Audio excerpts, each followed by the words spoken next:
नमस्कार। Business plus television HD को प्रस्तुति कार्यक्रम स्थानीय सरकारमा स्वागत छ। म सचिता। स्थानीय सरकारमा हामी जनप्रतिनिधिहरूसँग काम, कर्तव्य र अधिकारको विषयमा रहेर कुराकानी गर्ने गर्छौं।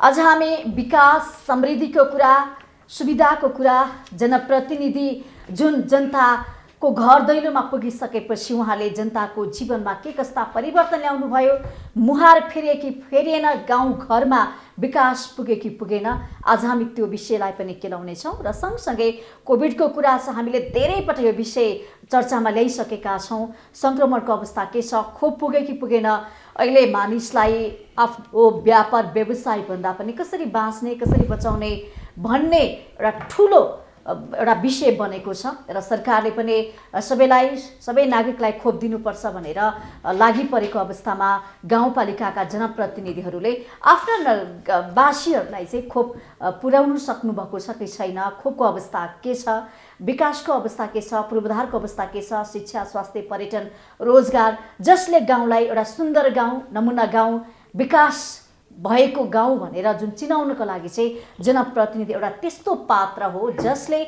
आफ्नो गाउँठाउँमा भएका समस्या, नागरिकले पाएका दुःखहरूलाई चाहिँ कसरी समाधान गर्न सकिन्छ भनेर भूमिका खेल्नुहुन्छ।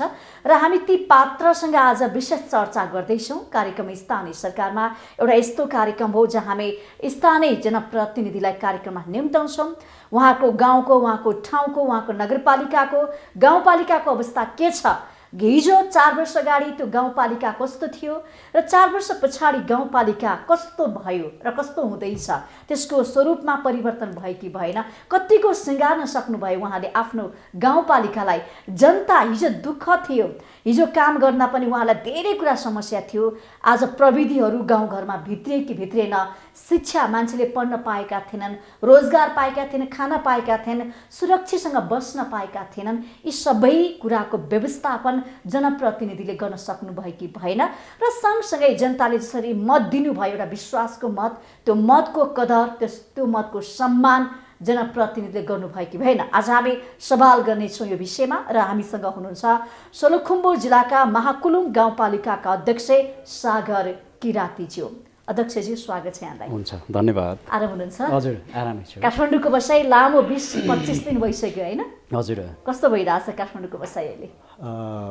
काठमाडौँको बसाइ विशेषतः हामीले यो आर्थिक वर्ष 78-79 जो यो चाहिँ बजेट विनियोजन विधेयक हामीले पास गऱ्यौँ, नीति तथा कार्यक्रम पास गऱ्यौँ। र गत आर्थिक वर्ष 77-78 चाहिँ पूर्ण रूपमा कार्यान्वयन गरिसकेको र क्लोजिङ भइसकेको अवस्थामा यो बिचको समयमा चाहिँ काठमाडौँमा रहेर अझ गाउँपालिका र गाउँपालिकावासीहरूको चाहिँ निम्ति के पहल गर्न सकिन्छ, के समन्वय गर्न सकिन्छ भन्ने यही उद्देश्यका साथ आइएको थियो।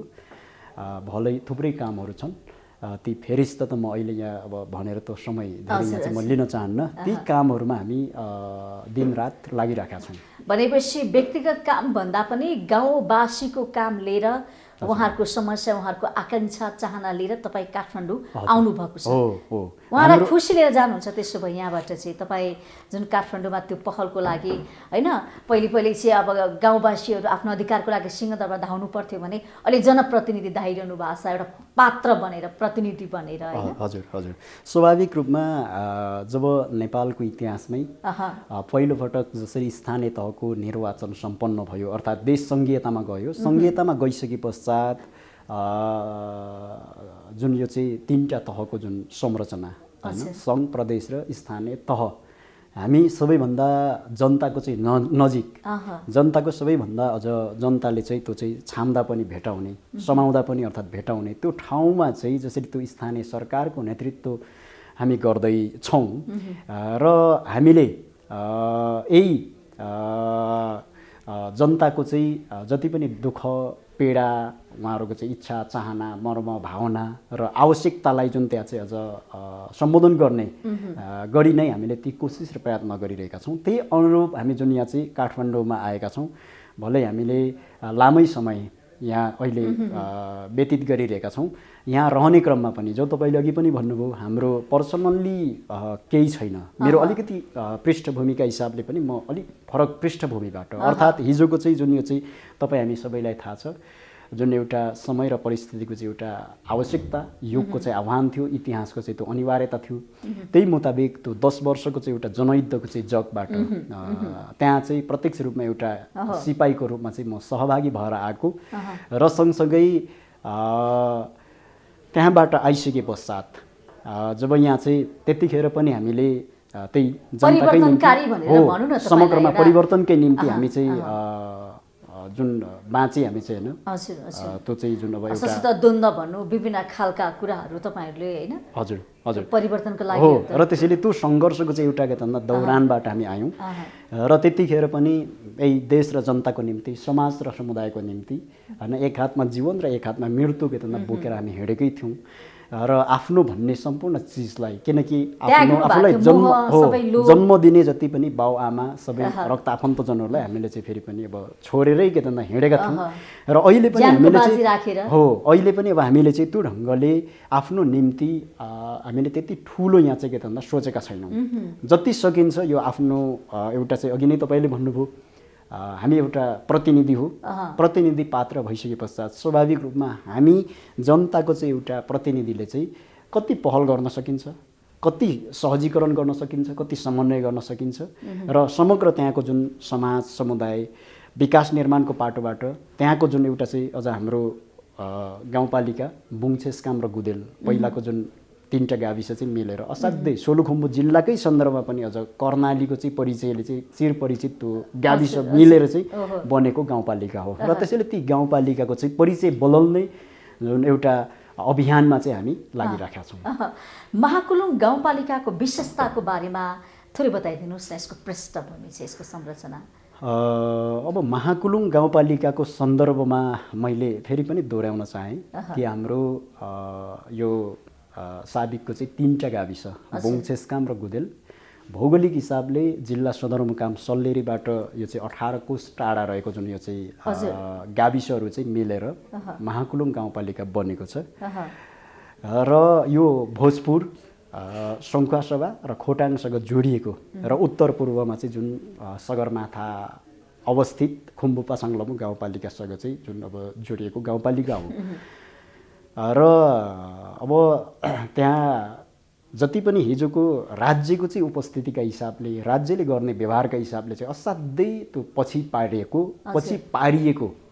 अझ त्यहाँका समाज, त्यहाँका समुदायलाई अर्थात् त्यहाँका मान्छेलाई त मान्छे चाहिँ नगनिएको त्यस्तो अवस्था हो। त्यो किसिमको चाहिँ जुन विभेद जो सहेर चाहिँ हामी त्यो विभेदको चाहिँ एउटा चपेटामा हजुर त्यो शासक वर्गले चाहिँ एउटा हैन एउटा त्यस्तो वर्गलाई चाहिँ एउटा असमानताको चाहिँ एउटा हैन असमानताको चाहिँ हामीले भारी के भन्दा बोकेर चाहिँ हिँडिराख्नु परेको स्थितिमा जब त्यो फेरि पनि मलाई गर्व के लाग्छ भने हिजोका जति पनि राज्य शासक प्रशासकले त्यहाँ विभेद गरे त्यो ढङ्गले चाहिँ त्यो भूगोलका चाहिँ समाज र समुदायलाई चाहिँ फेरि मान्छेको एउटा दर्जाको रूपमा पनि के भन्दा गनेनन्। तर त्यहाँ फेरि एउटा गौरवको कुरा, खुसी मान्नुपर्ने कुरा, प्रकृतिले हामीलाई असाध्यै त्यहाँ चाहिँ फेरि हामीलाई चाहिँ निकै ठुलो त्यहाँ चाहिँ सम्मानहरू हामीलाई दिएको छ।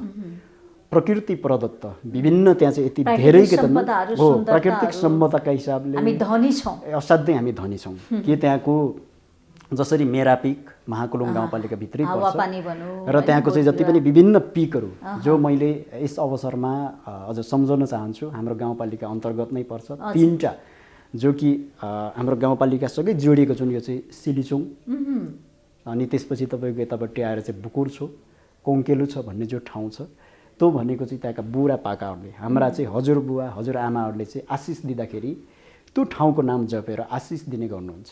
त्यस्तो ठाउँहरू त्यहाँ छ र अझ त्यहीँ के भन्दा 5 पोखरी जो यो चाहिँ पर्यटन मन्त्रालयबाट चाहिँ यो 100 डेस्टिनेसन हुन त भरै अझ प्रसङ्ग भरै आउँला। जसरी यो कोभिडले चाहिँ जुन हाम्रो चाहिँ एउटा डेस्टिनेसन हो त्यसलाई चाहिँ फेरि पनि डिस्टर्ब गरेको छ। निकै ठुलो अब यो कहर कोभिडको चाहिँ कहर हामीले सही नै रहेका छौँ अझ यो चाहिँ 100 डेस्टिनेसनभित्र चाहिँ नेपाल सरकारले छनौट गर्ने क्रममा चाहिँ त्यो 5 पोखरी परेको छ कि त्यहाँ बुवा पोखरी, आमा पोखरी, छोरा पोखरी, त्यही बुहारी पोखरी र छोरी पोखरी यस्ता खालका 5 पोखरी छ। 5 पोखरी छ। त्यस्ता खालका त्यो पोखरीको बारेमा वर्णन गरिदिनुहोस् न, जस्तो कि बुवाबाटै जाउँ हामी, बुवा पोखरीको महत्त्व के हो? अब होइन, अब त्यहाँ खास गरी बुवा पोखरी, अझ त्योभन्दा माथि टपमा चाहिँ पाङ्रे पोखरी भन्ने छ। यो चाहिँ मैले अघि भन्दै थिएँ, जो बुकुर छो र कोङ्केलु छो अनि सिलु छो, यी तीनटा जुन त्यहाँको चाहिँ त्यो फेरि छुट्टा छुट्टै त्यही गाउँपालिका अन्तर्गत हो तर छुट्टा छुट्टै वडामा पर्छ। र त्यो जो एउटा चाहिँ चुचुरो हो, ती थोम्काहरू हो त्यो ठाउँलाई चाहिँ त्यहाँका बुढापाकाहरूले जसरी आशिष दिने एउटा चाहिँ होइन, आशिष दिँदाखेरि त्यो ठाउँको नाम जपेर त्यो ठाउँको नाम चाहिँ लिएर चाहिँ जुन आशिष दिने ठाउँ, र त्यही कोङ्केलु छ भन्ने ठाउँदेखि लगभग त्यही चाहिँ 15 मिनटमा चाहिँ त्यो 5 पोखरी पुगिन्छ। त्योभन्दा माथिको शिरमा चाहिँ अर्थात् त्यो 5 पोखरी पनि सुरुमा बुढा पोखरीबाट त्यसको चाहिँ निकास बुढा पोखरी असाध्यै विशाल ठुलो छ। प्राकृतिक त्यो चाहिँ होइन, प्रकृति प्रदत्त प्राकृतिक रूपमा बनेको जुन त्यो चाहिँ एउटा ताल हो। र त्यहाँबाट चाहिँ जब निकास भएर बगेर जाने पानी चाहिँ त्यो चाहिँ बुढी पोखरी अर्थात् त्यो चाहिँ आमा पोखरी त्यहाँ जान्छ। र त्यसपछि छोरा पोखरी त्यहाँबाट अलग्गै छ। र त्यसपछि अझ छोरी पोखरी अझ छुट्टै छ र बुहारी पोखरी। यो ढङ्गले चाहिँ त्यहाँका बुढापाकाहरूले चाहिँ हिजोका दिनमा त्यसलाई के भन्छ नामाङ्कन गरेका छन्, परिभाषित गरेका छन्। र अझ त्यो बुढा पोखरीभन्दा माथि चाहिँ पाङ्रे पोखरी छ।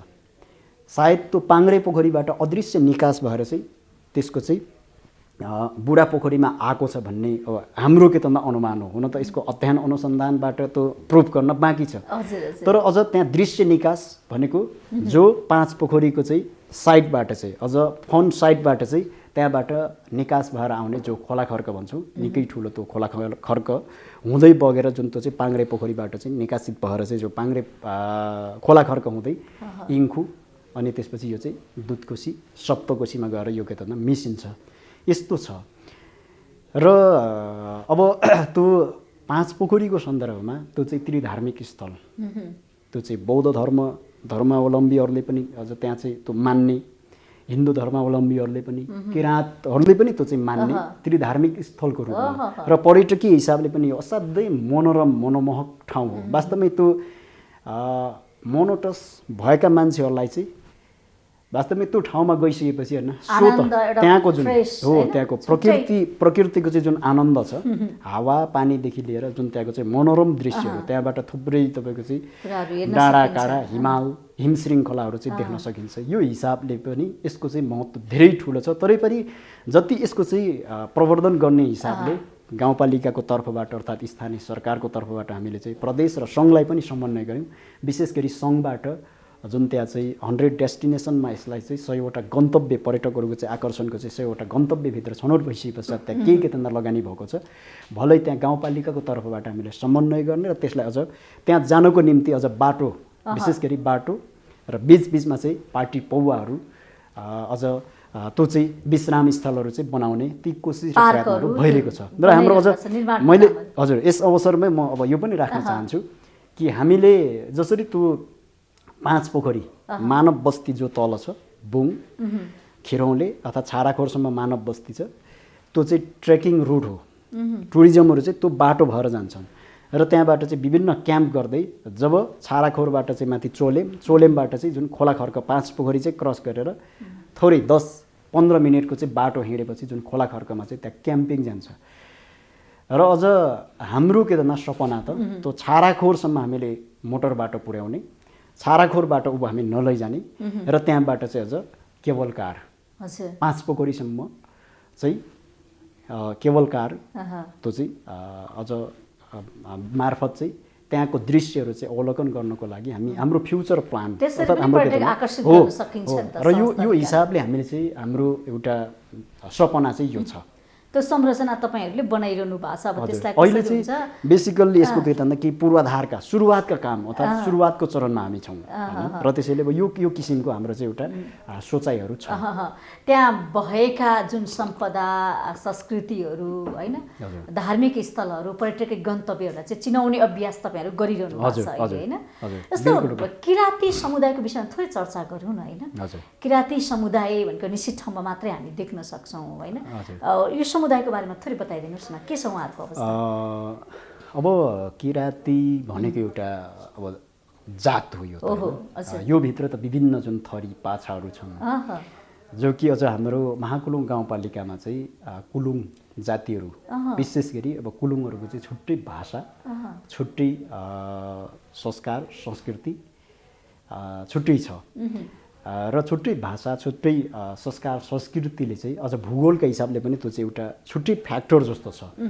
अब त्यस्तो ठाउँले नै जो अहिले चाहिँ हाम्रो गाउँपालिकाको नाम नै विशेष गरी त्यहाँको चाहिँ बहुसङ्ख्यामा लगभग 96% चाहिँ कुलुङहरूको बाहुल्यता छ मेरो अर्थात् हाम्रो गाउँपालिकाभित्र। र त्यसैले त्यो गाउँपालिकाको नाम पनि नामाकरण हुने क्रममा चाहिँ महाकुलुङ गाउँपालिका यसरी रहन गएको छ।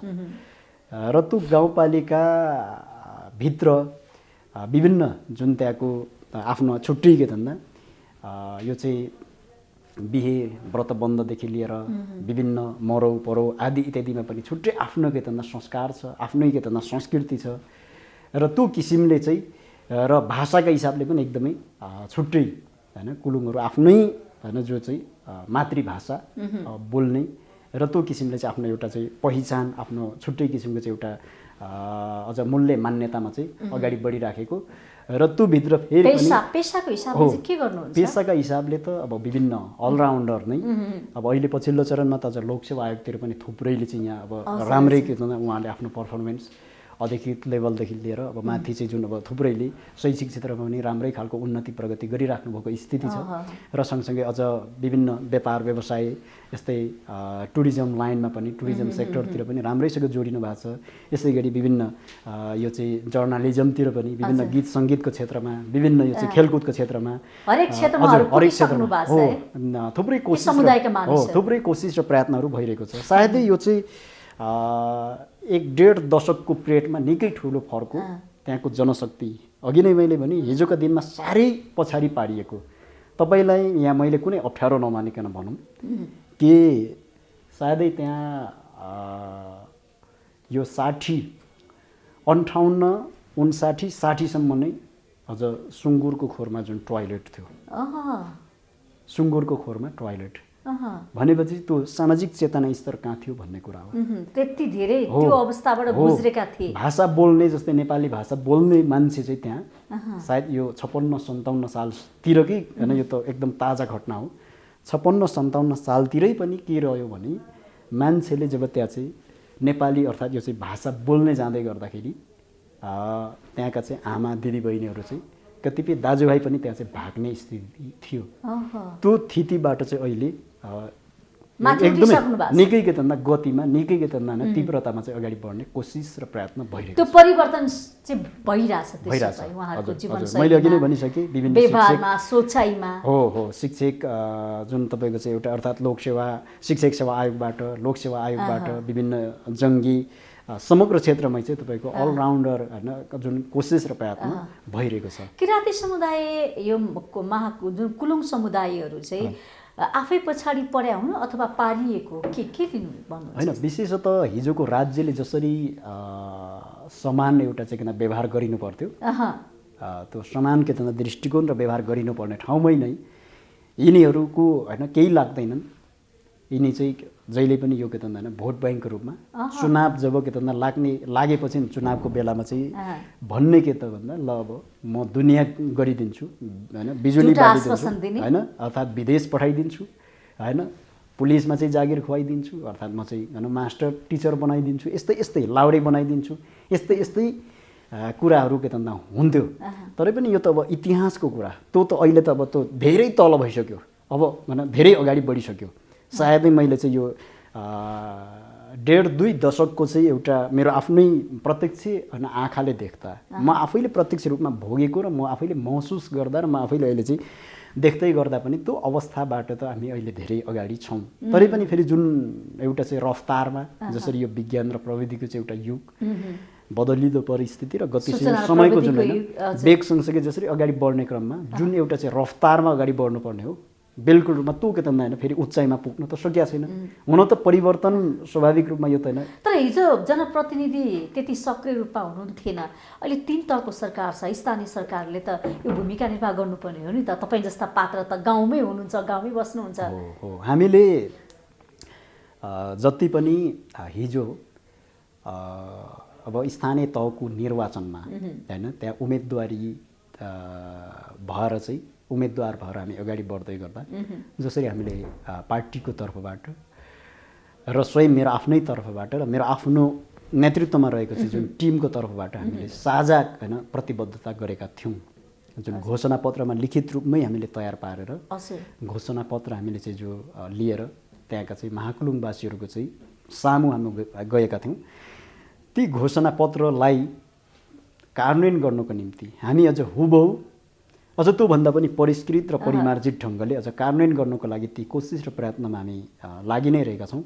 र जो यहाँले भन्नुभयो जस्तै त्यहाँको जुन एउटा चाहिँ सामाजिक चेतना हो त्यो सामाजिक चेतना न्यून चेतना सामाजिक चेतनालाई माथि उकास्नको निम्ति हाम्रो जति पनि त्यहाँ संस्कार संस्कृति छन् संस्कृतिभित्र हो होइन संस्कृतिभित्र विकृति हुन्छ ती विकृतिलाई चाहिँ फेरि पनि त्यसलाई अझ हामीले चाहिँ अझ हटाउँदै त्यो ढङ्गले अगाडि बढ्न र जति पनि वास्तविक संस्कृति हो त्यो संस्कृतिलाई चाहिँ संरक्षण गर्ने त्यसलाई अझ सम्वर्धन गर्ने जातिको पहिचानको लागि हैन समुदायको पनि एउटा पहिचान लोप नहोस् भनेर हजुर ती कोसिस र प्रयत्न हाम्रो जारी छ। पेशाको संरक्षण त्यो धेरै हुन सक्छ नि त, जाति अनुसार मूल्य मान्यता संस्कार संस्कृति हुन सक्छ, भाषा हुन सक्छ हैन। यो कुरा पनि त हामीले पर्यटकहरू आकर्षित गर्न सक्छौँ। बिल्कुल त्यो कुरामा जनप्रतिनिधिले ध्यान पुर्याउनु भएको छ। हामीले पूर्ण रूपमा त्यतातर्फ पनि कोसिस गरेका छौँ। जति पनि त्यहाँ चाहिँ अझ अघि मैले भयो नि 96% चाहिँ त्यहाँ कुलुङहरू छ भने जो त्यहाँ त अन्य शेर्पा तामाङ दलित अन्य त्यहाँ त क्षेत्री बाहुनहरू पनि हुनुहुन्छ लगायतकोलाई चाहिँ हजुर सबैलाई अब हामीले चाहिँ अझ सन्तुलन गर्ने हाम्रो जति पनि बलबुताले भ्याएअनुसार हाम्रो ज्ञान चेतनाले चाहिँ भ्याएअनुसार सबैलाई नै मिलाएर र अझ त्यहाँको जति पनि अझ पोलिटिकल्ली पनि भन्नुपर्दा किनकि हामी स्थानीय तहको निर्वाचनमा सहभागी हुँदै गर्दा एउटा पार्टीको चाहिँ प्लेटफर्मबाट गयौँ तर निर्वाचित भइसके पश्चात हामी त सबैको साझा हो र त्यसैले साझा बनेर नै आफ्नो भूमिका त्यहाँ चाहिँ दिने त्यो ढङ्गले चाहिँ आफ्नो उपस्थिति चाहिँ त्यहाँ अझ जनाउने ती कोसिस र प्रयत्न हामीले गरिरहेका छौँ। नेपाल जस्तो 4 वर्ना 36 जातको फुलबारी भन्छौँ होइन, अब जातको आधारमा धर्मका हामीले चाहिँ द्वन्द्व निम्दन त्यस्तो खालको क्रियाकलाप त गर्नु भएन। सबैले एकले अर्काको एक जातिले अर्को जातिको धर्म संस्कृतिलाई सम्मान गर्नु पर्यो, अपनाउनु पर्यो। समुदायमा त बसिसकेपछि समाजमा बसिसकेपछि हरेक जातिको त एउटा बसोबास हुन्छ। ती बसे कसरी मिल्ने, कसरी एकता कायम गर्ने, कसरी सामाजिक सद्भाव कायम गर्ने भन्ने त धर्म संस्कृति भाषा वेशभूषा एकलाई अस्तित्व त बुझ्नु पर्यो नि, त्यो विकास भएको छ। त्यसो भए यहाँले यी कुरा राख्दै गर्नु हुँदाखेरि बिल्कुल रूपमा हामी यी कुरामा सचेत छौँ। धर्म होइन को नाममा अर्थात् विभिन्न तपाईँको जातको नाममा भाषाको नाममा त्यो ढङ्गले चाहिँ विभेद गर्ने जो हाम्रो चाहिँ अझ हामीले अलिकति महसुस गर्ने कुरा चाहिँ कि यहाँ एउटा जातिको चाहिँ के त धर्म संस्कार संस्कृति उसको चाहिँ फेरि पनि संस्कार संस्कृति र उसको जति पनि पहिचानका कुरा हुन्छन् त्यो त अर्को जातिको लागि त्यो त एउटा होइन सम्पत्ति हो त्यो त सम्पत्ति हो। तरै पनि हाम्रो जीवन व्यवहारमा अहिले हामीले चाहिँ समग्रमा जस्तै देशैभरिको चाहिँ अल ओभरअलमा हेर्ने हो भने वास्तवमै त्यो चेतनातर्फ हामी उठिसकेको अवस्था देखिँदैन हामीले देख्दै गर्दा। जो कि यहाँ त अब जब क्षेत्री बाहुनको होइन ल यो चाहिँ धर्म संस्कार संस्कृति भन्यो भने किराँतीहरूले चाहिँ अर्थात् राई जातिहरूले चाहिँ फेरि पनि त्यो होइन निधार खुम्चाउने होइन त्यो किसिमको र त्यसैले यहाँ चाहिँ फेरि पनि जति पनि बुद्ध धर्म मान्ने अर्थात् बुद्धिस्टहरूलाई चाहिँ किराँत धर्मलाई चाहिँ अझ त्यसलाई अझ होइन जसरी अझ सहज रूपमा लिनुपर्ने यो त हाम्रो अझ सबैको चाहिँ यो त होइन साझा हो, हामी सबैको चाहिँ यो त साझा सम्पदा हो भन्नेतर्फ भन्दा पनि यसलाई अलिकति फरक के त कोणबाट हेर्ने यो के त दृष्टिकोण अझै पनि पूर्ण रूपमा यो चाहिँ के भन्दा मेटि नसकेको अवस्था हामीलाई महसुस हुन्छ। तरै पनि अब हामीले यसलाई कसरी चाहिँ तपाईँले भन्नुभयो जस्तै लिनुपर्छ होला जस्तो लाग्छ भने कि मेरो आफ्नो प्रष्ट बुझाइ यो सबैको चाहिँ एउटा साझा के त यो त सम्पदा हो, भाषा भनेको साझा सम्पदा हो, यो बेचेर सम्पत्ति हो। हामीले धेरै आय आर्जन गर्न सक्छौँ नि त हैन। सबैको यो नेपाललाई त्यतिकै चाडवर्ण 36/7 को फुलबारी त भनेको भनेको छैन। होइन नि त। ठिक त्यसको महत्त्व त हामीले बुझ्न सक्नु पर्यो नि। हो। हजुर, यति बेला कार्यक्रम स्थानीय सरकारमा पालो भएको छ विश्रामको।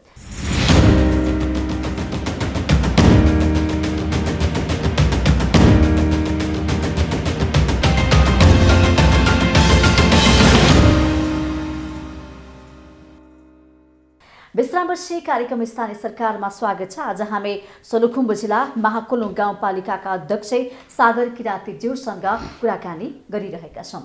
अध्यक्षज्यू, फेरि पनि यहाँलाई स्वागत छ। हुन्छ हुन्छ, धन्यवाद। अब म कृषिको कुरा गर्छु। कृषिको अवस्था के छ गाउँपालिकाभित्र? हाम्रो गाउँपालिकाको सन्दर्भमा महाकुलुङ गाउँपालिकालाई हामीले चाहिँ जो समृद्ध गाउँपालिका भनेका थियौँ। हजुर हजुर। समृद्ध गाउँपालिका बनाउनको लागि एउटा गतिलो आधार भनेको कृषि हो। अब हाम्रो जति पनि अहिले गाउँपालिकाको भूगोल असाध्यै उत्पादनका दृष्टिले चाहिँ असाध्यै उर्वरा पनि छ, उर्वरा भूमिहरू बढी उर्वरा भूमि छ। तर हाम्रो जति पनि यो उत्पादन प्रणाली छ, उत्पादन गर्ने जुन तौर तरिका, ती विधि चाहिँ फेरि पनि हाम्रो ट्रेडिसनल नै छ, पुरानो छ। कि हाम्रो पहिलो नम्बरमा त निर्वाहमुखी उत्पादन प्रणाली, टुक्रे उत्पादन प्रणाली। एउटै व्यक्तिले चाहिँ विभिन्न तपाईँको चाहिँ त्यो 100 भन्दा ठाउँमा चाहिँ हात लगाउने दुःख होइन। एक खाङ्राङको चाहिँ अर्थात् हाम्रोतिर चाहिँ पत्कर सोर्ने डोको खाङ्राङ भन्छौँ। एक खाङ्राङ के निकै ठुलो डोकोमा चाहिँ के त होइन नअटाउने दुःख चाहिँ हुने। तर अन्तिममा त्यसको उत्पादन होइन ग्रास त हेर्दा अर्थात् त्यसको चाहिँ कुल त्यसको चाहिँ आम्दानी हेर्दाखेरि चाहिँ फेरि पनि एक डालो पनि नहुने। यस्तो किसिमको जो हाम्रो चाहिँ उत्पादन प्रणालीमा चेन्ज गर्न नितान्त रूपमा जरुरी छ। भलै अब हुन त यो फेरि एउटा संस्कारको रूपमा हुर्केर आइसके पश्चात त्यो चेन्ज गर्न त्यति जादुको छडी जस्तो सजिलै चाहिँ भइहाल्दैन। मैले किनकि यो बिचमा चाहिँ आफैले महसुस गरिराखेको, किनकि म एकदमै निम्न होइन किसान के तन्दा परिवारमै चाहिँ जन्मेर त्यही के तन्दा होइन पृष्ठभूमिबाट, त्यही ब्याकग्राउन्डबाट होइन यहाँसम्म होइन हामी अगाडि बढिराखेको र त्यसैले त्यो कृषकको जीवन के तन्दा होइन भोगाइमा, कृषकको जति पनि दिनचर्यामा चाहिँ अझ केही न केही त्यहाँ चेन्ज ल्याउनको लागि भलै हामी जब 74 साल असार होइन 14 गते चाहिँ स्थानीय तहको निर्वाचन हाम्रो जुन उसमा सम्पन्न भइसके पश्चात असारको 19 गते हामीले पद बहाली गऱ्यौँ। पद बहाली गरिसकेपछि त्यतिखेर एकदमै अन्धकार, जब हामीले पद बहाली गर्दै गर्दा मलाई अहिले पनि होइन स्मरण, ताजा स्मरण छ। जब म आफ्नो चाहिँ कुर्सीमा बसेर मैले पद बहाली गर्दै गर्दा मैले हेरेँ वास्तवमै निष्पट्ट अन्धकार छ, केही पनि छैन। न हामीसँग चाहिँ कर्मचारी छ, न त हामीसँग चाहिँ संरचना, न त हामीसँग नीति नियम ऐन कानुन कसरी सञ्चालन गर्ने, के हो कसरी हो, यस्तो किसिमको चाहिँ एउटा कुहिरो भित्रको चाहिँ काग जस्तो चाहिँ महसुस हुन्थ्यो। र यस्तो निष्पट्ट के भन्दा अन्धकार जो हामी देख्थ्यौँ, त्यो अवस्थाबाट एकदमै 0 आवरबाट चाहिँ हामीले सुरुवात गऱ्यौँ। र जब हाम्रो गाउँपालिकामा चाहिँ विभिन्न गाउँपालिकाको चाहिँ मातहतमा रहेका विभिन्न विषयगत के भन्दा शाखाहरू स्थापना गर्दै आउने क्रममा हाम्रो गाउँपालिकामा चाहिँ जब कृषि तथा पशुपन्छी सेवा शाखा अर्थात् कृषि शाखा जब त्यहाँ चाहिँ स्थापना भयो, जब त्यहाँका कृषकहरूले विशेष गरी पशुपालनतर्फ त्यहाँ चाहिँ पशुपन्छी सेवा शाखा स्थापना भइसके पश्चात हामीले विभिन्न अवेरनेसका चाहिँ के भन्दा कार्यक्रमहरू गऱ्यौँ। र त्यसैले हजुर अनुदानका कुराहरू, विभिन्न कार्यक्रमहरू चाहिँ अझ प्रत्यक्ष कृषकहरूको चाहिँ जीवन व्यवहारमा चाहिँ केही न केही त्यहाँ चाहिँ सहयोग पुग्ने, केही न केही त्यहाँ चाहिँ होइन चेतनाका हिसाबले भए पनि, भौतिक होइन उपस्थितिका हिसाबले भए पनि त्यहाँ चाहिँ प्रत्यक्ष रूपमा सहयोग पुग्ने हिसाबले जुन कार्यक्रमहरू चाहिँ हामीले लन्च गर्दै गर्दा त्यहाँका कृषकहरूले नै भन्नुहुन्थ्यो कि त्यहाँका कृषकहरूमा त्यो चेतना थियो कि होइन के पशुपन्छी होइन कुखुरा अर्थात् बाख्रा बङ्गुर जो गाई भैँसी भेडा बाख्रा बिरामी भयो भने के यसको पनि उपचार गर्नुपर्छ र यसको पनि उपचार हुन्छ र भन्ने यो के भन्दा चेतना वास्तवमै हामी 74मा चाहिँ निर्वाचित हुँदै गर्दा नै पनि धेरै जसोमा यो किसिमको के भन्दा चेतना थियो। तर त्यो चेतनाबाट धेरै हदसम्म अहिले चाहिँ कमसेकम कृषकहरू चाहिँ आफ्नो जति पनि आफूले पालेका चाहिँ वस्तुभावहरू बिरामी भयो भने जब सिधै त्यहाँ चाहिँ हाम्रा गाउँपालिकामा चाहिँ कार्यरत कृषि प्राविधिक साथीहरू हुनुहुन्छ होइन, त्यहाँका जुन कार्यालयमा चाहिँ आएर तुरुन्तै सम्पर्क गर्ने र त्यहाँबाट चाहिँ अझ प्राविधिकहरूको चाहिँ सहयोग लिने कमसेकम त्यो चेतनाको एउटा सुरुवात भएको छ। हो त्यहाँ चाहिँ हाम्रा कृषकहरूले चाहिँ जति पनि खर्को होइन पाल्ने गर्नुहुन्छ अर्थात् खर्क राख्ने गर्नुहुन्छ, गोठमै गएर खर्कमै गएर पनि त्यो ढङ्गले चाहिँ अझ त्यहाँ चाहिँ विभिन्न पशु पन्छीहरूको चाहिँ उपचार गर्ने, औषधि उपचार गर्ने, यस्ता किसिमका अवेरनेसहरू चाहिँ जागृत गर्ने काम जो गर्नुभएको छ। र अझ यो चाहिँ पशु पन्छीको पाटोबाट हो, हामीले त्यहाँ चाहिँ अनुदानका कार्यक्रमहरू दिएका छौँ। पकेट कार्यक्रम जुन त्यहाँ चाहिँ बाख्राको चाहिँ पकेट कार्यक्रम, बङ्गुरको पकेट, कुखुराको चाहिँ पकेट कार्यक्रम, र त्यसै गरी हामीले माछाको पनि हामीसँग गाउँपालिकामा चाहिँ प्रदेश सरकारलाई गाउँपालिकालाई नि विशेष गरी त्यहाँ चाहिँ समन्वय गरेर हाम्रो गाउँपालिकामा चाहिँ जुन ट्राउट ब्लक छ कि त्यहाँ चाहिँ अझ 1 करोडको जुन अनुदान मार्फत चाहिँ अहिले यो पहिलो वर्षमा चाहिँ 50 लाखको, तर अब त्यहाँ चाहिँ यो क्रमागत कार्यक्रम हो, निरन्तरतामा जाँदाखेरि त्यो चाहिँ 1 करोडको चाहिँ जुन ट्राउट ब्लक सञ्चालन भइरहेछ। त्यहाँको चाहिँ कृषक साथीहरू आफैले पनि आफ्नो स्व लगानीबाट सुरुवात गर्नुभएको थियो। त्यहाँ चाहिँ स्व लगानीबाट सुरुवात गरिसके पश्चात कमसेकम कृषकहरूलाई अझ बढावा दिनुपर्छ, उहाँलाई चाहिँ ऊर्जा थप्नुपर्छ, हौसला दिनुपर्छ भन्ने उद्देश्यले हामीले चाहिँ अलिक जोडबल नै गरेर प्रदेश सरकारसँग यसरी चाहिँ अनुदानका चाहिँ कार्यक्रमहरू हामीले जोड्ने काम गरेका छौँ। र कतिपय चौडी पालकहरूलाई, भेडा पालकहरूलाई हामीले चाहिँ जो प्राइभेट फर्म मार्फत उहाँले सञ्चालन गरिरहनु भएको थियो उहाँलाई पनि हामीले त्यहाँ चाहिँ अनुदान दिने काम त्यो ढङ्गले चाहिँ गरेका छौँ। कतिपय विदेशबाट फर्केर आउने र विदेशबाट फर्केर आउने अगाडि बढाउनको लागि, कृषिमा आत्मनिर्भर बन्नको लागि चाहिँ थुप्रै कार्यक्रमहरू ल्याउनु सम्भावना चाहिँ बढी कृषिमा देखिन्छ। हजुर, मैले यो ढङ्गले चाहिँ जुन यो चाहिँ पशुपन्छीको चाहिँ एउटा पाटोको चाहिँ कुरा गरेँ र कृषिको सन्दर्भमा गाउँपालिकाले चाहिँ खास गरी अब हामीले कृषि जुन उपज अर्थात् त्यहाँ कृषि उत्पादनको निम्ति चाहिँ गाउँपालिकामा हामीले यो चाहिँ विषादी रहित यो चाहिँ अर्ग्यानिक गाउँपालिका हामीले चाहिँ नीतिगत रूपमा निर्णय गरेका छौँ गाउँ सभाबाट। र महाकुलुङमा जुन यो चाहिँ युरिया, डिएपी, पोटास यस्ता खालका जो विषादीयुक्त मलहरू चाहिँ नभित्र्याउने भनेर हामीले त्यो प्रतिबन्ध लगाउने निर्णय गरेका छौँ। र त्यही अनुसार हाम्रो गाउँपालिकामा विभिन्न सङ्घ संस्थाहरू, एनजिओ, आइएनजिओजहरू पनि छन् क्रियाशील, र उहाँहरूलाई पनि हामीले योग्यता सम्प्रेषण गरेका छौँ। र हाम्रो बिल्कुल रूपमा अहिले चाहिँ जस्तै विषादी जति पनि मलहरू चाहिँ त्यहाँ आउने काम हुँदैन।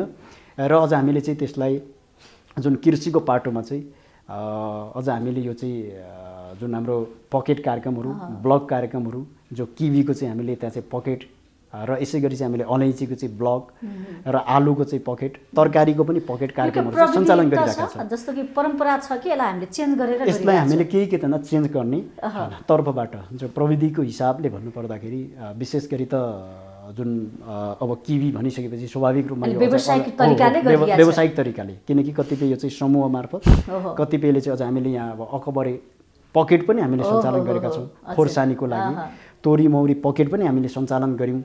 र यसै गरी अझ हामीले कागती पकेट कमसेकम गाउँपालिकामा चाहिँ जति पनि बाहिरबाट आउने खाद्यान्न वस्तुहरू छन् कमसेकम गाउँपालिकाले, हुन त अहिले हामीले चाहिँ यो कार्यकालमै चाहिँ हामीले त्यो अब टोटल्ली रूपमा त्यो उचाइमा हामी उठिसक्छौँ भन्ने कुरा त होइन, तरै पनि हामीले कमसेकम सुरुवात गर्नुपर्छ, थालनी गर्नुपर्छ भन्ने उद्देश्यले चाहिँ हामीले गाउँपालिकामा हामी आएको चाहिँ दोस्रो आर्थिक वर्षबाट नै पकेट कार्यक्रम हामीले सञ्चालन गऱ्यौँ। र त्यही पकेट कार्यक्रम मार्फत चाहिँ जो कागती पकेट 1 नम्बर वडामा, 2 नम्बर वडामा तोरी र मौरी पकेट, 3 नम्बर वडामा अल्लो पकेट, 4 नम्बर वडामा चाहिँ हामीले बङ्गुर पकेट, त्यहाँ चाहिँ जुन सतुवा पकेट, 5 नम्बर वडामा चाहिँ हामीले जुन यो चाहिँ अदुवा र बेसार पकेट भनेर चाहिँ यो ढङ्गले हामीले सञ्चालन गरिरहेका छौँ। पकेट क्षेत्र घोषणा गरेर गाउँपालिकाबाटै त्यो ढङ्गले चाहिँ बजेट राखेर पकेट कार्यक्रम। र अझ पछिल्लो चरणमा चाहिँ हामीले केही कम्पोनेन्ट पार्टहरूको सन्दर्भमा जब हाम्रो अहिले त्यो ट्राउट ब्लक भनेको 1 नम्बर वडामै चलिराखेको छ, निकै राम्रो छ। र त्यसपछि अर्को जुन त्यो चाहिँ किवी वडा नम्बर 3 मा छ। अझ हामीले टिम्बुर के त यो चाहिँ टिम्बुरको लागि पकेट पनि भनेर यो टिम्बुर पकेट यस्ता खालका कार्यक्रमहरू, अकबरे जुन पकेट छ यो चाहिँ वडा नम्बर 1 मा छ, यसरी चाहिँ सञ्चालन भइरहेको छ। र अब थुप्रै भने कृषि पेसाबाट धेरै लाभहरू लिइरहनु भएको छ, अलिकति प्रवर्धन, अलिकति थोरै व्यवस्थापन, अलिकति व्यवसायिकतिर ढल्किरहेको छ कृषि पेशामा हाम्रो के प्रगति गरिरहेका छौँ त्यसो भए त्यतातर्फ उठाउनको लागि हामीले कोसिस गरिरहेका छौँ। भलै यो जीवन उकास्न सकिन्छ, आय आर्जन गर्न सकिन्छ हैन। मेन कुरा भन्दा आर्थिक पाटो नै हो, मान्छेको हरेक इच्छा चाहना पुरा गर्ने भनेको मान्छे त पैसा नै हो नि त हैन। हामीले खेतीपाती गरिरहँदा, हामीले कागती खेती गरिरहँदा त्यसले बजार पाउँछ पाउँदैन, किसानले उत्पादन गरेको वस्तु बजार पाएन भने फेरि अर्को हुन सक्छ। समस्या त्यही नै छ कि यहाँ चाहिँ जति पनि त्यहाँ उत्पादन भएका उत्पादित विभिन्न खाद्य वस्तुहरू जस्तै मसला जन्ने, तरकारी जन्ने विभिन्न जुन त्यहाँका चाहिँ उत्पादित वस्तुहरूले चाहिँ बजार जुन होइन पाउने नपाउने भन्ने कुरा छ। हो, हामीले चाहिँ अहिले गाउँपालिकाबाटै पनि एक किसिमको कन्सेप्ट जो हामीले कलेक्सन सेन्टर अर्थात् सङ्कलन केन्द्र हामीले निर्माण गरेका छौँ हो गाउँपालिकाबाटै। र कमसेकम त्यो कलेक्सन सेन्टर सङ्कलन केन्द्रसम्म चाहिँ कृषकहरू आफैले ल्याइसके पश्चात जब त्यो कलेक्सन सेन्टरले जिम्मा लिन्छ र त्यसलाई अझ कसरी ट्रान्सपोर्टेसन गर्ने, कहाँसम्म चाहिँ पुर्याउने भन्ने सन्दर्भमा एउटा त्यसको चाहिँ संयन्त्र मेकानिजम नै बनाएर चाहिँ त्यो ढङ्गले लानुपर्छ। र हामीले अझ विशेष गरी त्यो सोचाइका साथ चाहिँ सङ्कलन केन्द्र हामीले यही गएको आर्थिक वर्षमा अर्थात् यो सम्पन्न भइसकेको आर्थिक वर्षमा हामीले निर्माण गरिसकेका छौँ। र अझ हामीले चाहिँ कोल्ड स्टोर निर्माण गर्ने र कोल्ड स्टोर निर्माण गरेर चाहिँ त्यो ढङ्गले अझ थप यसलाई चाहिँ व्यवस्थापन गर्नेतिर र बजारीकरणमा चाहिँ व्यवस्थित गर्ने त्यो सोचमा चाहिँ हामी छौँ र त्यही अनुरूप हामीले कोसिस गरिरहेका छौँ। भने कृषिमा धेरै सुधार भएको रहेछ, धेरै प्रगति तपाईँहरू गर्दै हुनुहुन्छ है कृषि क्षेत्रमा। हजुर हजुर। रोजगारमा हेर्ने हो भने त्यहाँका मानिसहरू केमा चाहिँ आश्रित बढी भएको देख्छौँ? अब योभन्दा अगाडि त अझ हाम्रो रोजगारको पाटोबाट होइन अब कृषि त हुने भइ नै हाल्यो, त कम्पलसरी हाम्रो त्यो चाहिँ एउटा अब बाजे पुर्खाहरू सबैले गर्दै आएको र हरेक मान्छे तिनै सिधै कनेक्ट हुने पेसाको रूपमा हजुर त्यो भइ नै हाल्यो। र अझ त्यहाँ चाहिँ साइडमा जुन हाम्रो ट्रेकिङ लाइनमा हो, ट्रेकिङमा धेरै ठुलो जनशक्ति त्यहाँ चाहिँ आबद्ध हुनुहुन्थ्यो। तरै पनि यो ट्रेकिङ क्षेत्रमा काम गर्दै गर्ने थुप्रै हाम्रा चाहिँ अब ट्रेकिङ मजदुरी साथीहरू हामी आफै पनि हो, ट्रेकिङ मजदुरी साथीहरूमा यो कोभिडको कारणले वास्तवमा निकै ठुलो यसले चाहिँ धक्का लागेको छ। रोटी नै वास्तवमा यसले चाहिँ होइन पूर्ण रूपमा चाहिँ खोसेको स्थिति हो। अब हामीलाई त के लाग्छ भने जब यो कोभिड होइन कहरले चाहिँ थिलथिलो हुँदै गर्दाको अवस्थामा जब हामीले चाहिँ गाउँपालिकामा अहिले चाहिँ आउने बजेट जब हामीले चाहिँ विभिन्न योजनाको चाहिँ शीर्षकमा ढाल्छौँ र विभिन्न उपभोक्ता समिति मार्फत त्यहाँ चाहिँ ती योजनाहरू सञ्चालन हुन्छ, ती योजनाहरूमा चाहिँ जसरी ती ट्रेकिङ क्षेत्रमा चाहिँ आबद्ध हुने साथीहरू चाहिँ अहिले त्यहाँ जोडिनु भएको छ। ट्रेकिङ क्षेत्रमा मात्रै होइन जोडिनेहरू नभएर अन्य होइन जति पनि थुप्रै हाम्रो चाहिँ गाउँपालिकाका दाजुभाइ दिदीबहिनीहरू चाहिँ अझ त्यो कामतिर चाहिँ गाउँपालिकाबाट सञ्चालन वडाबाट सञ्चालन हुने योजनाका कामहरूमा कमसेकम उहाँहरू त्यहाँ जोडिनु भएको छ। र सँगसँगै अर्को चाहिँ जो यो प्रधानमन्त्री स्वरोजगार कार्यक्रम यो मार्फतको चाहिँ जुन कार्यक्रममा पनि उहाँहरू जोडिनु भएको छ। यसले निकै ठुलो त्यहाँ चाहिँ कमसेकम यो 2 वर्ष जसरी कोरोना कहर चाहिँ हामीले सामना गर्नु पर्दाखेरि यसले पनि निकै ठुलो त्यहाँ चाहिँ राहतको काम गर्यो, निकै ठुलो राहत पुगेको छ। र त्यसैले अब एकातिर त्यसले चाहिँ राहतको काम पनि भयो, अर्कोतिर के त गाउँपालिकाको विकासको काम पनि भयो। जो हाम्रो चाहिँ अहिले मोटर बाटो युवा जनशक्तिलाई हामीले काममा लगाउन त पायौँ विकासको काममा, हजुर जो कि अब त्यहाँ चाहिँ मोटर बाटो जो हामीले चाहिँ गाउँपालिकाबाट विशेष गरी हामीले के गर्यौँ भने यो प्रधानमन्त्री स्वरोजगारको कार्यक्रम चाहिँ मोटर बाटो जुन त्यहाँ चाहिँ सोलिङ गर्ने ढुङ्गा केतनमा छाप्ने सोलिङ गर्ने काम हामीले गर्यौँ। जब मैले अझ अलिकति पछाडि फर्केर भन्न चाहन्छु हाम्रो गाउँपालिकाको सन्दर्भमा सडकको चाहिँ 0 थियो, सडकले छुएकै थिएन हाम्रो गाउँपालिकालाई। हामी स्थानीय तहमा 74 सालमा आउँदै गर्दा, तर हामी जब स्थानीय तहमा आइसके पश्चात हाम्रै इनिसिएसनमा जब गाउँपालिकावासीहरूको चाहिँ सबैको चाहिँ फेरि त्यहाँ सहभागितामा चाहिँ हामीले सडक 5वटा वडामा हामीले निर्माण गरेका छौँ। अर्थात् महाकुलुङ चक्रपथ शहीद स्मृति महाकुलुङ चक्रपथ हामीले नामाकरण पनि गरेका छौँ। र सोताङ गाउँपालिका जुन हाम्रो छिमेकी गाउँपालिका हो, सोताङ गाउँपालिकाबाट चाहिँ महाकुलुङ गाउँपालिकाको 5वटा वडा।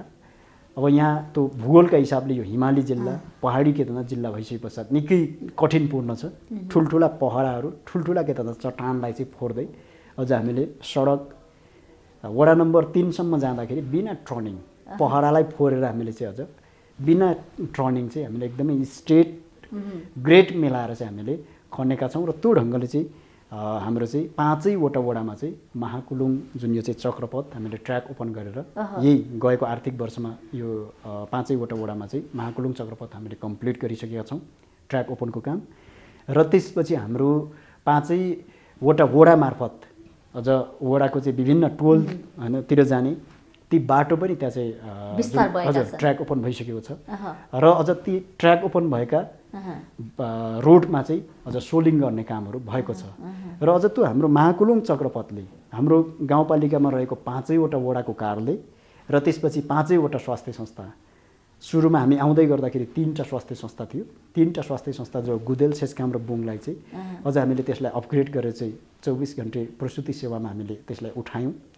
र त्यसपछि बाँकी 2टा वडामा 2 नम्बर र 4 नम्बर वडामा चाहिँ स्वास्थ्य संस्था थिएन, त्यहाँ पनि आधारभूत स्वास्थ्य सेवा केन्द्रको जो भवन यसपालि बनिसकेको छ 2टै वडामा। र अझ गाउँपालिकाबाट हामीले चाहिँ जुन गाउँपालिकाकै टोटल्ली लगानीबाट हामीले जुन महाकुलुङ प्राथमिक अस्पताल सञ्चालनमा ल्याएका छौँ 65 सालबाट हामीले चाहिँ यो 75 सालबाट चाहिँ हामीले सञ्चालनमा ल्याइसकेका छौँ कि एकजना MBBS डाक्टर र त्यसपछि त्यहाँ चाहिँ अझ विभिन्न जो स्टाफ नर्सदेखि लिएर हेल्थ असिस्टेन्टदेखि लिएर त्यहाँको जुन फार्मेसीदेखि लिएर टोटल्ली अझ अयबा समेत चाहिँ गाउँपालिकाबाट हामीले चाहिँ त्यहाँ व्यवस्थापन गरेर हामीसँग झन्डै 48 जना 49 जना चाहिँ स्वास्थ्य कर्मीहरू चाहिँ गाउँपालिकाले त्यहाँ राखेर चाहिँ करारमा राखेर त्यो ढङ्गले चाहिँ स्वास्थ्य सेवा हामीले दिने प्रयास गरिरहेका छौँ हाम्रो गाउँपालिकाको सन्दर्भमा। बिरामी सङ्क्रमित कोभिडका बिरामी भन्नु, अन्य बिरामी ज्येष्ठ नागरिक जुन बिरामी दीर्घ रोगीहरूले पनि सहज तरिकाले उपचार पाउनु भएको छ। त्यसो हामीले हाम्रो जति पनि बलबुताले भ्याएसम्म हामीले एकदम नजिकबाट, जस्तै दीर्घ रोगीहरूलाई यो कोरोना कहरको बेला चाहिँ हामीले अझ निःशुल्क रूपमा उहाँलाई चाहिँ 2 महिनाको जुन औषधि उपलब्ध गराउने काम पनि गऱ्यौँ। र अझ जति पनि अब हामीलाई के लाग्छ भने जब गाउँपालिकामा हामीले त्यो अस्पताल सञ्चालन यदि नगरेको हो भने कि त्यहाँबाट चाहिँ थुप्रै हैन जो अहिले हाम्रो डाटा त्यहाँ चाहिँ महाकुलुङ अस्पतालमा आउने र त्यहाँबाट रिकभर भएर चाहिँ फेरि पनि घर फर्किनेहरूको सङ्ख्या मात्रै हामीले हेर्दा पनि हामीसँग लगभग डाटाको हिसाबले अब 400-500 जनाभन्दा बढी महाकुलुङ अस्पतालमै गाउँपालिकाले नै सञ्चालन गरेको जुन अस्पतालमा आएर त्यही अस्पतालमा चाहिँ उहाँले स्वास्थ्य लाभ भएर त्यहाँबाट फर्किनेहरूको सङ्ख्या लगभग 500 जनाको छ। सङ्क्रमणको अवस्था के छ? सङ्क्रमणका हिसाबले त जस्तै अब हामीले यो पहिलो दोस्रो हैन सामना गर्दैछौँ अहिले तेस्रोमा। पहिलो कहर हामीले धेरै त्यसलाई चाहिँ अझ त्यो फैलिन सकेन, अर्थात् फैलिन दिएनौँ। त्यसमा चाहिँ हामीले गाउँपालिकाको तर्फबाट गाउँपालिकामा कार्यरत हाम्रो सबै स्वास्थ्य कर्मीहरूको टिम चाहिँ अभियानात्मक रूपमा परिचालित हुनुभयो। हामी जनप्रतिनिधिको टिम पनि त्यही ढङ्गले लाग्यौँ, कर्मचारी साथीहरू पनि। र त्यहाँ भएन। जब दोस्रो लहरमा हाम्रा लगभग त्यहाँ चाहिँ अझ 80-85 जनामा चाहिँ सङ्क्रमण भयो। तर उहाँलाई चाहिँ हामीले अझ गाउँपालिकाले नै आइसोलेसन वार्ड निर्माण गरेर आइसोलेसन गरेर चाहिँ अझ त्यहीँबाट चाहिँ हामीले विभिन्न औषधिका अर्थात् मेडिसिन किट र खाद्यान्नको चाहिँ हामीले चाहिँ फुड किट्स पनि हामीले चाहिँ उपलब्ध गराउँदै त्यो ढङ्गले चाहिँ अझ हामी प्रत्येक व्यक्ति कहाँ पुगेर एन्टिजेन परीक्षण गर्ने। हामीले अझ त्यहाँ चाहिँ लगभग 1200 जनाको चाहिँ परीक्षण गर्दाखेरि हामीसँग 85 जना चाहिँ त्यसरी पोजिटिभ देखिएको हो। त्यसरी अब हामीले र त्यो भएको थियो। र अहिले जब यो तेस्रो फेरि पनि लहरमा छ, यो क्रममा चाहिँ अहिले हाम्रा त्यहाँ स्वास्थ्य कर्मीहरू, कर्मचारीका टिम, त्यहाँ जनप्रतिनिधि साथीहरू लागिराख्नु भएको छ, म यहाँ छु। र अब त्यहाँ केही भन्दा सङ्क्रमण बढिरहेको छ र सङ्क्रमण देखिन्छ। र त्यसैले ती सङ्क्रमितहरूलाई अझ एकदमै उहाँलाई चाहिँ फेरि पनि स्वास्थ्य मापदण्डलाई चाहिँ परिपालना गरेर त्यहाँ बस्नको लागि खोप गइरहेको छ। खोपको जुन सन्दर्भमा चाहिँ मैले तपाईँहरूसँग भन्नुपर्दा अर्थात् यहाँको माध्यमबाट मैले भन्नुपर्दाखेरि चाहिँ जब खोपको सन्दर्भमा हाम्रो गाउँपालिकामा गएको छ कि यो चाहिँ फेरि पनि खोप भनेको गाउँपालिका आफ्नै फेरि यो चाहिँ होइन सम्पर्क समन्वय आफ्नै होइन भन्दा पनि सङ्घीय सरकारबाट प्रदेश सरकारबाट नै यो चाहिँ लिङ्केज भएर जाने हो। र जति पनि गएका छन् त्यहाँ गएकोलाई चाहिँ हामीले त्यहाँका हाम्रा जुन यहाँबाट तोकिएको चाहिँ एउटा मापदण्ड अनुसार चाहिँ त्यहाँका जुन लाभग्राही हाम्रा चाहिँ महाकुलुङवासीहरूलाई चाहिँ हामीले ती दिने काम भइरहेको छ निरन्तर रूपमा। भनेपछि सबैले खोपको पहुँचमा सबैजना हजुर होइन टोटल्ली अब त्यो भइसकेको त छैन, किनकि हामीलाई चाहिँ यहाँबाट फेरि पनि अब हामीले त यहाँ अलिक बढी थपिदिनु पऱ्यो, अलिक बढी हामीलाई पठाइदिनु पऱ्यो भनेर हामीले त कराउने अर्थात् हामीले अनुरोध गर्ने भन्दा बाहेक त अब हामीसँग उपाय त छैनन्। त्यो हिसाबले जो अब एन्टिजेन किट त अब त्यो त हामी आफैले लिने कुरा भयो होइन, हामी आफैले गाउँपालिकाले नै लियौँ र सँगसँगै विभिन्न एनजिओ आइएनजिओ विभिन्न सङ्घ संस्थाहरूलाई पनि हामीले चाहिँ एकदमै यहाँ उहाँले पनि असाध्यै नजिकबाट सहयोग गर्नुभयो। हामीले चाहिँ अझ त्यहाँ त्यही सबैको चाहिँ सामूहिक प्रयासबाट नै त्यो परीक्षण गर्ने, अझ हामीसँग चाहिँ एक्स्ट्रा एन्टिजेन किट चाहिँ अझ हामीले चाहिँ त्यहाँ चाहिँ अझ स्टक गरेर राख्न समेत हामी सफल भएका त्यो मानेमा हो। र त्यसैले जति पनि अहिले चाहिँ त्यहाँ उपचार जो सङ्क्रमित हुनुहुन्छ अब उहाँहरूलाई अझ क्रमशः अझ त्यो चाहिँ समुदाय स्तरमा अलिक व्यापक ढङ्गले त्यो विस्तार अथवा फैलिन नदिनको लागि चाहिँ ती नियन्त्रण गर्ने कोसिसमा हाम्रो चाहिँ स्वास्थ्य कर्मीहरूको टिम र जनप्रतिनिधि साथीहरू त्यहाँ लागिराख्नु भएको छ। सुरक्षाकर्मी, हजुर सुरक्षाकर्मी टिम पनि त्यहाँ चाहिँ अब तपाईँसँग धेरै समय बाँकी छैन, 5-6 महिना मात्र बाँकी छ, लगभग सकिने लाग्यो होइन? हजुर। के छ योजना, यो 4-5 महिनामा चाहिँ के गर्छु भन्ने छ? बिल्कुल रूपमा अब हामीले जो के गर्ने कसो गर्ने भनेर त गाउँ सभाबाट अघि नै मैले भने यो 78-79 को चाहिँ जुन हामीले बजेट विनियोजन विधेयक होइन त्यो त पास गरिसकेका छौँ, असारकै 10 गते गाउँ सभाबाट पास गरिसकेका छौँ। अब त्यसलाई प्रभावकारी ढङ्गले कार्यान्वयन गर्ने होइन, त्यसलाई अझ सुव्यवस्थित ढङ्गले कार्यान्वयन गर्ने र अझ जति पनि जनताहरूको चाहिँ पीर मर्का होइन दुःख कष्टका कुरा हुन्छन् त्यहाँ चाहिँ हामी कति अब सारथी सहयोगीको रूपमा हामी कति उभिन सक्छौँ, त्यहाँ एकदमै नजिकबाट उभिने त्यही नै हुन्छ।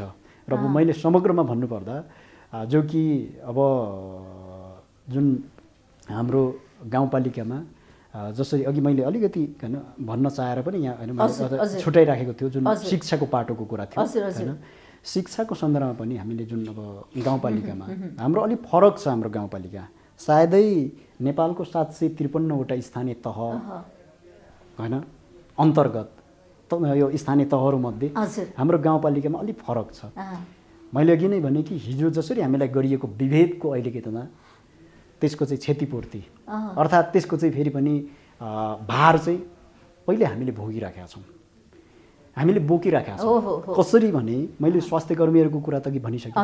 शिक्षामा पनि के भयो भन्नुहुन्छ भने शिक्षामा पनि हाम्रोमा चाहिँ हाम्रो गाउँपालिका अन्तर्गत जम्मा एउटा बाल सिकाइ केन्द्र समेत गर्दा 21वटा विद्यालय छ, 3टा मावि छ, 2टा मावि गाउँपालिकाले चलाइराख्नु परेको स्थिति, 11 र 12 गाउँपालिकाले नै चलाइराखेको छ। मतलब गाउँपालिकामा विकास गर है भनेर सङ्घीय सरकारले पठाएको जुन पुँजीगत बजेट हो नि त्यो पुँजीगत बजेट चाहिँ हामीले त्यो शिक्षामा चाहिँ लगानी गरिराख्नु परेको स्थिति छ, जो कि हाम्रो 2 करोड शिक्षामा छ कि हामीले चाहिँ अझ 48-49 जना जो हामीले गाउँपालिका शिक्षा अनुदान बनायौँ, त्यो गाउँपालिका शिक्षा अनुदानको चाहिँ कार्यविधि बनाएर त्यही कार्यविधिका आधारमा चाहिँ हामीले के गर्नु परेको छ भने जब त्यहाँ चाहिँ निजी स्रोतबाट शिक्षकहरू अर्थात् गाउँपालिका अनुदानबाट चाहिँ त्यहाँ शिक्षकहरू जो दरबन्दी अनुसारको हामीसँग शिक्षक छैन, विद्यार्थी सङ्ख्या धेरै छ, जबकि छेस्काम माविमा हामीसँग 950 जना विद्यार्थी छ।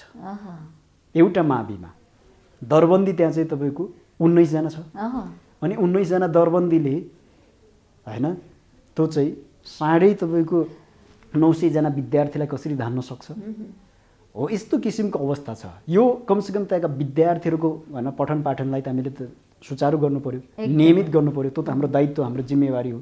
त्यही अनुरूप हामीले चाहिँ के गर्यौँ भने जब गाउँपालिका शिक्षा अनुदान मैले त्यो त मात्रै छेस्काम माविको मात्रै मैले उदाहरण दिएँ, एवं प्रकारले जुन हाम्रो त्यो 21वटा विद्यालयमा त्यो किसिमको चाहिँ समस्या छ, दरबन्दी अनुसार अर्थात् हामीसँग दरबन्दी अनुसार गर्न अर्थात् जनशक्ति छैन हामीसँग, नभइसकेपछि चाहे पनि शिक्षामा तपाईहरुले विकास गर्न सक्नु भएन, त्यसो भए स्रोत साधनको कुराहरू हुन सक्छ हैन। शिक्षामा विकास भन्दैन, विकास गर्नको लागि हामीले त्यो किसिमको लगानी गरिरहेका छौँ, त्यसको हुन त आउटपुट त त्यो देखिदैन, किनकि त्यो त होइन मानव संसाधन लाग्छ। मानव संसाधन के त होइन उत्पादन गर्ने अर्थात् मानव संसाधन चाहिँ एकदम योग्य होइन दक्ष एजुकेटेड बनाउने भनेको त त्यो त होइन फेरि त्यो छिटै हुने कुरा पनि होइन। तर हामीलाई यदि सस्तो लोकप्रियताको निम्ति मात्रै हो भने त त्यो 2 करोड पैसाले बरु हामीले चाहिँ सडक चाहिँ होइन अर्थात् हामीले कुनै भवन बनाउने हो भने त मान्छेको के त नजरमा मात्रै के त देखिनको लागि हो भने त अझ हामीले त्यस्ता पनि काम गर्न सक्थ्यौँ, तर होइन।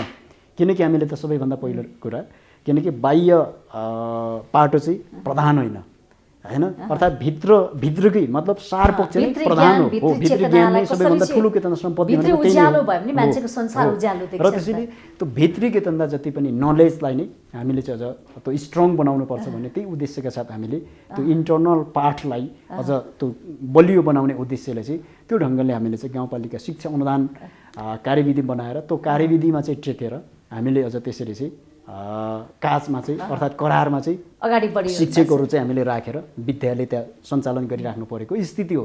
भलै यो पनि अहिलेको कोरोनालाई चाहिँ जसरी होइन थिलथिलो भएको छ यो पनि अर्थात् अब विद्यालय नै अहिले सञ्चालन गर्न सक्ने स्थिति छैन र त्यसैले अब यस्तो अवस्था छ र हामीले यो ढङ्गले कोसिस गरेका छौँ र हामी समग्रमा जुन यहाँ चाहिँ एक घर एक धारा हामीले सञ्चालन गरेका छौँ गाउँपालिकाको 5वटा वडामा चाहिँ एक घर एक धारा जो यो हाम्रो अभियानात्मक रूपमा सञ्चालन भइरहेको छ।